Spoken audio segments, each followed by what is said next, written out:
brief video just to introduce the idea of surface area in terms of how we use an integral to find the surface area of a three-dimensional object. So I'd like to begin with kind of an easy one that we're kind of familiar with, the idea of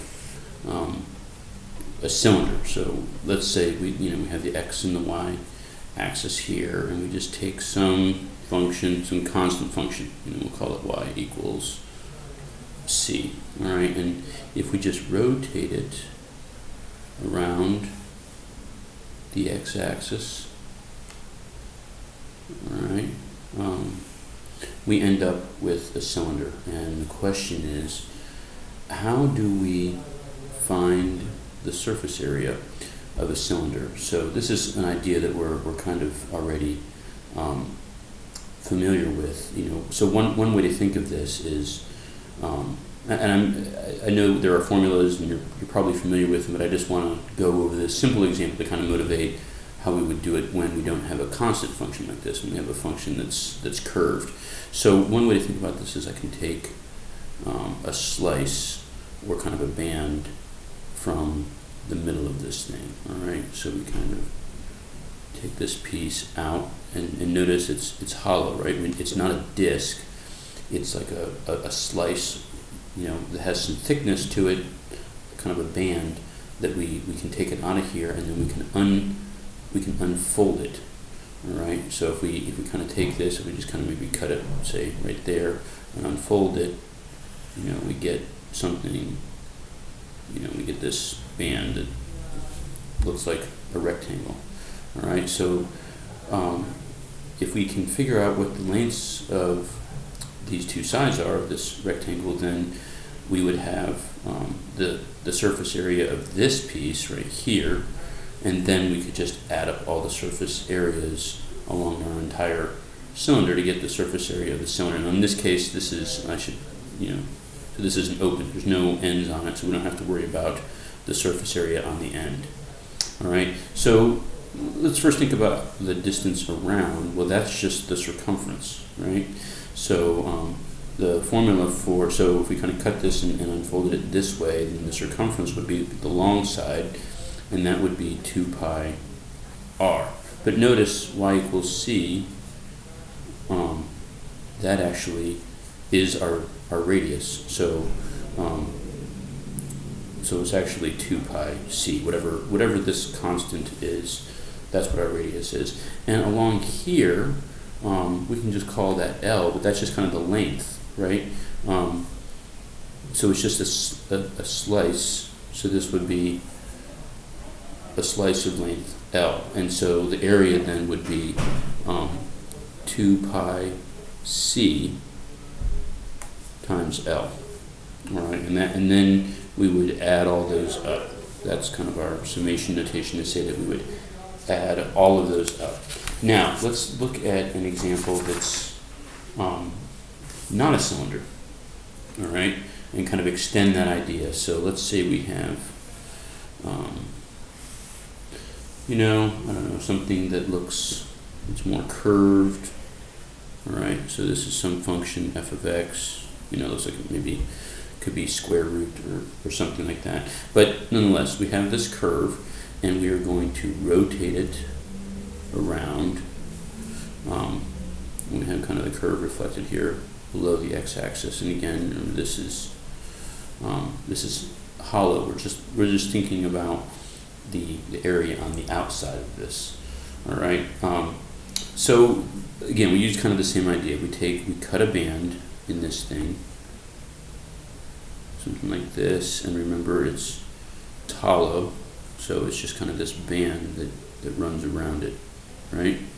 Okay, so again, we're going to cut this, and notice that it's going to be very similar, right?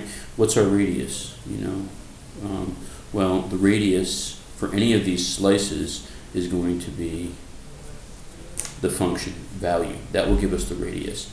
What about, and this is where it might be useful to use another color, what about along here? How do we get that? So let me first, let's unravel this. We cut it here, we unroll it. And in this case, it's actually going to be a little bit curved. So bear with me. I'm just going to forget that it's curved and kind of draw something like we had before. But notice, these ends aren't flat. They're curved, all right? But we've already said that the circumference, or kind of the length of this strip or this band, is going to be 2 pi times whatever the function value is, because the function value at any point along here, right? We might have another one here that we cut out, right? We could have another one down here, but no matter where I am on this thing, my radius is the function value. We saw this idea when we were looking at the method of cylindrical cells and we were revolving around the y-axis. The question still remains, though, right here. What are we going to do with that? So if you remember here, we just called it L, and it was just, we could just kind of take whatever the difference in the x values are. How do we find the length of this piece right here? Well, we just talked about arc length. This whole thing along here is the arc length. We have figured out, right? So we know that the arc length, this whole arc length along here, we can find that by taking the square root of 1 plus the derivative of the function squared. So we could also do it for any little piece, right? That would be this length right here. All right. So for any individual strip, then we know that the area, and we're going to call it surface area, is going to be 2 pi times the function times the square root of 1 plus the derivative of the function squared. All right, that's for any individual band or slice, and then we add them all up. And what we've learned, if we've learned nothing else in this course, we've learned that when we add up a bunch of these and we let these widths go to 0, we end up with, so let's say right here, the middle of our, from here to here, if we call this point down here A on the x-axis and this point right here B, then what we end up with is an integral from A to B of all of these, right? All these little strips. So 2 pi times the function, that gives us this piece, and then the length is given by the arc length, 1 plus the derivative of the function squared. All right, so that's our formula. It can be simplified. The 2 pi obviously is a constant. That can come out. So it just simplifies to this. Okay, so now let's just look at one quick application, of how we might use this formula. So I want to take a look at if we were given the function y equals e to the x, and we want to know if we take that curve. Let's draw that curve first. All right. So at 0, e to the x is, we want to look at along 0 to 1. So we take that curve. So first let's draw that curve. So at 0, it's at 1, and then at 1, it's at e, which is about 2.718. So let's just approximate here. So if it's 3, then it's going to be a little bit less than 3. So say something like this, and we know it curves upwards. So there's our curve along 0, 1. So if we rotate this around the x-axis, we're going to have something that's symmetric with the x-axis, right? So we can kind of draw the same thing down here, maybe go into about right here, and it's like this, right? And then we rotate this thing around, so we end up with, something that kind of looks like a horn, all right? Again, it's empty, it's not a solid, all right? So this is, now again, we're just looking for the outside part here. How do we get the surface area of this surface that results when we rotate the curve around the x-axis?